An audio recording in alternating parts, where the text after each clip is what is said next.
ค่ะน้องๆขอหลายเนาะเมื่อได้มีเดมาเฮ็ดนี่ไก่เฮ็ดผักเมนูหนึ่งก็เป็นถั่วน้ำเม็ด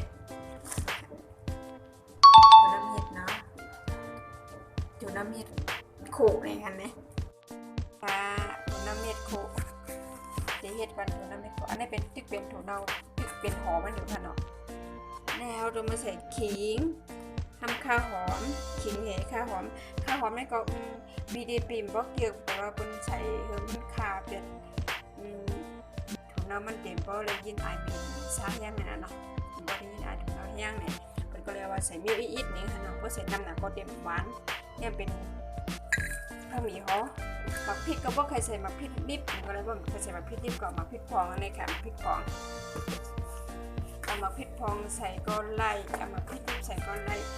เดี๋ยวเด็กเยอะเนาะแต่ว่าเพราะว่าใส่หมักพริกพองเนี่ยเพราะเขาคูน้ำมันอะไรมันได้หันสีมันเนาะมันได้หันสีมันหวานเนี่ยก็มันเอฟน่ากินเอฟดีกินได้เนี่ยมาเจิงว่าก็พักเขาเพราะว่าเขาใส่เพราะเขาใส่มิ้นนี่ก็มันได้ผูกเผยไว้ค่ะแต่ว่ารสชาติมันก็ทำดีกินอยู่แต่ว่ามันน่ากินนิดนั่นเนาะแต่อันนี้ก็เพราะเขาใส่เป็นหมักพริกพองเนี่ยนะคะหมักพริกพองเพราะใส่เป็นหมักพริกพองเห็นมิ้นเห็นนี่ก็มันโดดได้เขียมมาสีมันก็ได้หวานนี่ก็มันได้หังหวานหนุ่มขึ้นบ้านนั่นขนาดเนาะนะคะถั่วน้ำเม็ดเนาะมันเป็นหอมเนาะนี่เป็นข้าวหมี่หอมนี่เป็นขิงนี่เป็นข้าวหอมนะกดไฟดับชุดกดไฟก่อนกันออก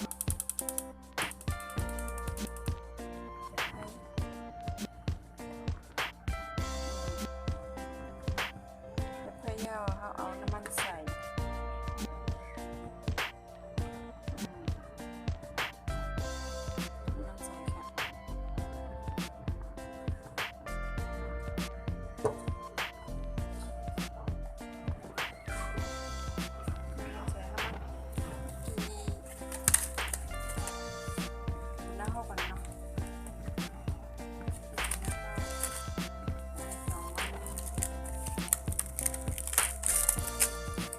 ชาแข็ง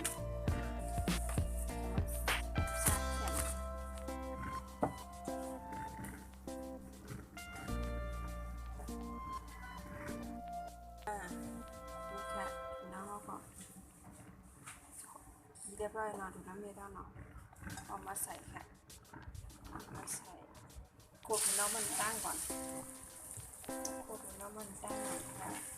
โคตรน้ำมันให้มันเหลืองๆกรอบๆหอมไปมากทุกอย่างมันโคตรกำนะโคตรน้ำมันเหลืองๆกรอบๆกันตั้ง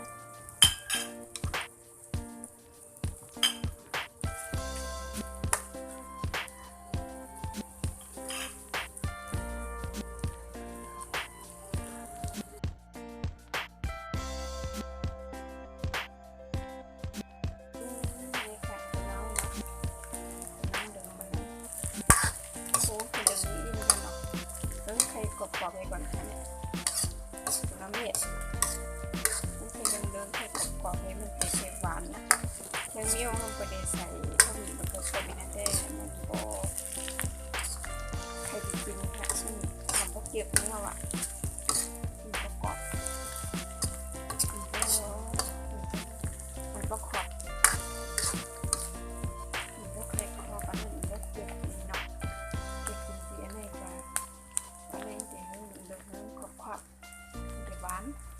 มาขดหัวน้องมันจ้างอย่างห้องไปโคที่ย่างเพียงกั้มนะนี่ค่ะหัวน้องเมฆ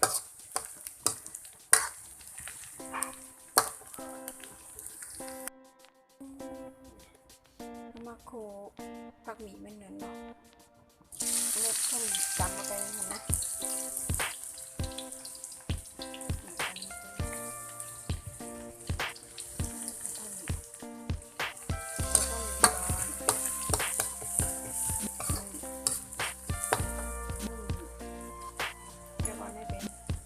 ข้าวหอมมาเลยเนาะ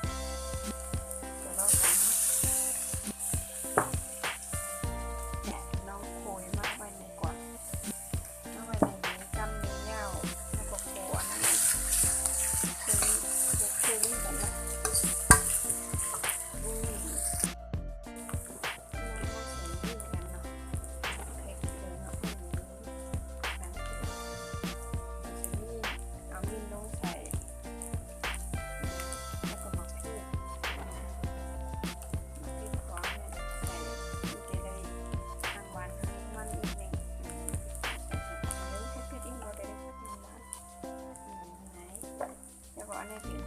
พักบนห้องรถดี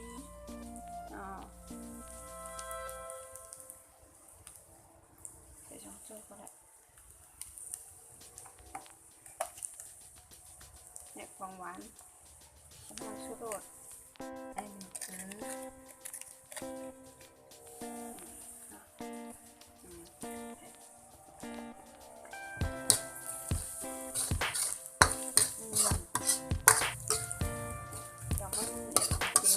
บานนะคะฮะ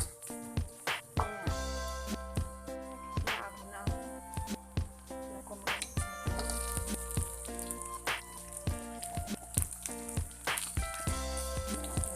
โปะ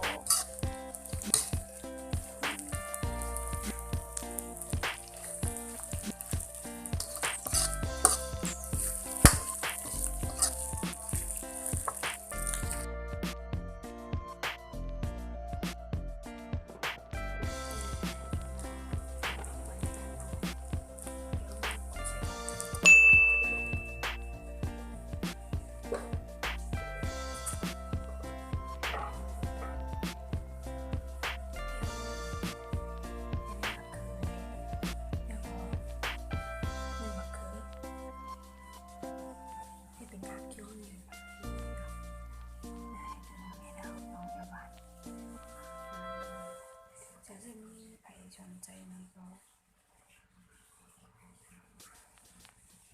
ถ้าเข้ามาหาพี่ได้นะในช่อง YouTube ของพี่